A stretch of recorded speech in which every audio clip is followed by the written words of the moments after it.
దాదాపు 9 నెలలు అంతరిక్షంలో గడిపిన వ్యోమగామి సునీత విలియమ్స్ భూమికి చేరుకున్న తర్వాత ఆమె ఆరోగ్య పరిస్థితి ఎలా ఉంటుంది అనేది ఇప్పుడు సర్వత్రా ఆసక్తికరంగా మారింది. ఈ నేపథ్యంలో సునీత ఆరోగ్యం ఎలా ఉండబోతుంది, ఎలాంటి పరిణామాలను ఎదుర్కోబోతున్నారు, ఇటువంటి విషయాలను ప్రముఖ వైద్యులు orthopaedic surgeon doctor Vijay Bhaskar వివరించారు. ఇప్పుడు ఆ డీటెయిల్స్ చూద్దాం.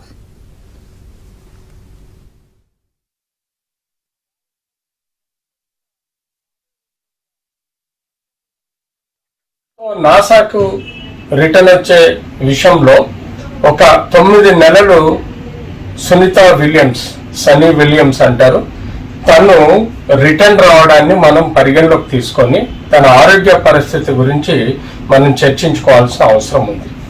యాజ్ యూజువల్గా స్పేస్లో ఇంటర్నేషనల్ స్పేస్ స్టేషన్ ఏదైతుందో ISS, అక్కడ గత మార్చిలో 24 మార్చిలో తను వెళ్ళడం జరిగింది.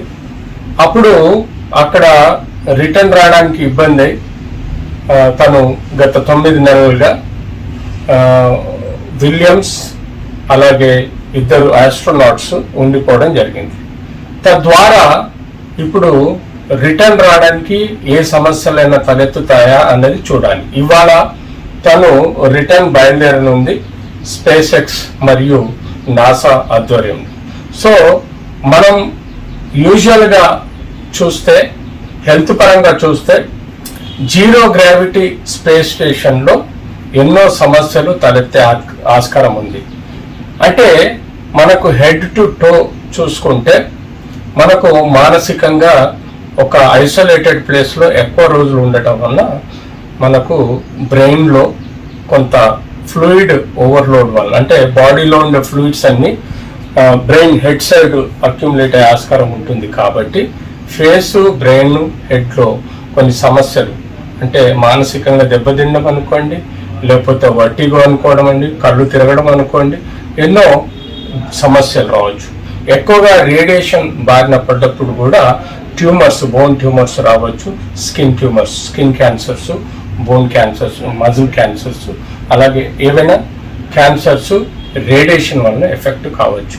అండ్ అలాగే హెయిర్ కూడా మనకు గ్రోత్ తక్కువగా ఉంటుంది. మనకు కళ్ళల్లో ఆ రేడియేషన్, సోలార్ రేడియేషన్ కానీ ఈ ఒక రేడియేషన్ వల్ల మనకు కళ్ళల్లో క్యాట్రాక్ట్ వచ్చే ప్రమాదం ఉంటుంది.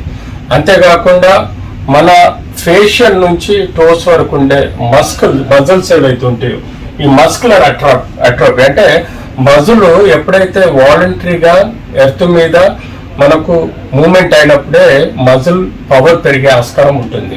ఎక్కడైతే వెయిట్ లెస్నెస్, అంటే మనకు బరువు తెలియదు, గాల్లో తేలుతూ ఉంటాం, మజిల్స్ ప్యాసివ్గా మూమెంట్ అవుతాయి కానీ యాక్టివ్గా మూమెంట్ ఉండదు. సో ప్యాసివ్ మూమెంట్లో మనం ఎంత చేసినా కూడా ఎంతో కొంత మనకు భూమి మీద ఉన్నంత పవర్ ఉండదు, కాబట్టి మజిల్ లాస్లో ఉంటుంది.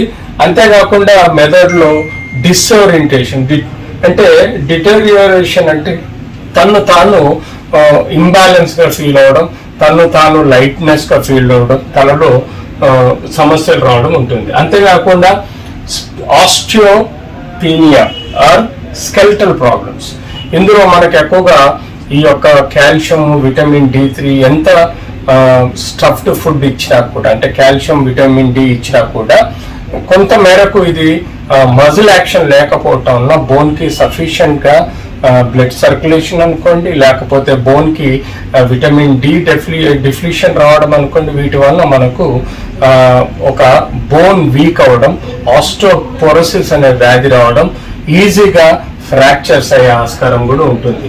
అంతేకాకుండా యూజువల్గా బాడీ ఫ్లూయిడ్స్ కింద నుంచి పైకి వెళ్ళిపోవడం, అలాగే కార్డియోవాస్కులర్, గుండెలో కొన్ని సమస్యలు, వాటి యొక్క ఫంక్షన్ డిరేల్ అవ్వడం, అంతేకాకుండా రెడ్ బ్లడ్ సెల్స్ ఏవైతే ఉంటాయో అవి డిక్రీజ్ అవుతుంటాయి. అంటే మనకు బోన్లో ఎప్పుడైతే ప్రాపర్ లేదో తద్వారా మనకు RBC డిక్రీజ్ అవ్వడం వల్ల మనకు హీమోగ్లోబిన్ తక్కువైపోయి అనీమియా ప్రాబ్లం డెవలప్ అయ్యే ఆస్కారం ఉంటుంది. అంతేకాకుండా ఐసైట్ డిజార్డర్స్ లాగా నేను చెప్పినట్టు cataract because of the radiation రావచ్చు. బ్యాలెన్స్ డిజార్డర్స్ అంటే తను జీరో గ్రావిటీలో ఉన్నప్పుడు ఈ బ్యాలెన్స్ అంటే ఎర్త్ మీద ఉన్నప్పుడు ఎలాగైతే తను బ్యాలెన్స్ చేసుకొని నడవగలుగుతుందో అదే స్పేస్ నుంచి ఆ యొక్క బ్యాలెన్స్ డిరేంజ్మెంట్ అవుతూ ఉంటాయి. అంటే తన మజిల్స్ వీక్ ఉండడం, బోన్స్ వీక్ ఉండటం వల్ల తను అడుగు పెట్టగానే ఇంబ్యాలెన్స్ ఫీల్ అవడం, బ్యాలెన్స్ డిజార్డర్స్ రావడం అనేది మనం ఎక్కువగా చూస్తూ ఉంటాం. మోస్ట్ ఇంపార్టెంట్ ఏంటంటే బాడీలో ఇమ్యూన్ సిస్టమ్ డిరైల్ అవుతుంది. ఎప్పుడైతే తను భూమి మీద ల్యాండ్ అవుతుందో అట్మోస్ట్ కేర్ తోటి తనని రిసీవ్ చేసుకొని మెడికల్ అంబులెన్స్ లో తనకు ప్రాపర్ గా ఐడియల్ గా కావాల్సిన ఫ్లూయిడ్స్ ఇవ్వడం కానీ, కావాల్సిన సప్లిమెంట్స్ ఐవీలో ఇవ్వడం కానీ, సపోర్టివ్ మెజర్మెంట్స్ ఇచ్చి తన్ని మళ్ళీ ఇమ్మీడియట్లీ ఒక 6 నెలల పాటు ఆ స్పేస్ ఎన్విరాన్మెంట్ లో ఉన్నట్టుగానే ఇక్కడ కూడా గ్రావిటేషనల్ ఫోర్స్ దగ్గర మనం ఎక్సర్సైజెస్ చేయడం, ప్రాపర్ న్యూట్రిషన్ ఇవ్వడం, బ్యాలెన్స్ డైట్ ఇవ్వడం, పారామీటర్స్ అన్ని ప్రాపర్ గా రెగ్యులర్ గా చెక్ చేయడం చేస్తూ స్క్రీనింగ్ అంటే బాడీ హెడ్ టు టో వరకు ఏమైనా క్యాన్సర్ కణాలు ఏమైనా డెవలప్ అయినాయా అనేది ఒకటి చూడడం. అంతేకాకుండా హార్ట్ ఫంక్షనింగ్ ఎలా ఉంది, బ్రెయిన్ ఫంక్షనింగ్ ఎలా ఉంది, లంగ్ ఫంక్షనింగ్ ఎలా ఉంది, అంతేకాకుండా మనకు కిడ్నీస్, లివర్ కూడా ఎలా యాక్టివిటీ ఉంది అన్నది పర్టికులర్గా అన్ని రక్త పరీక్షలు డయాగ్నోస్టిక్ చేసిన తర్వాత అన్ని పారామీటర్స్ సెట్ చేయడానికి కావాల్సిన సప్లిమెంట్స్ ఇచ్చిన తర్వాతనే తన్ని బయటికి పంపించడం జరుగుతుంది.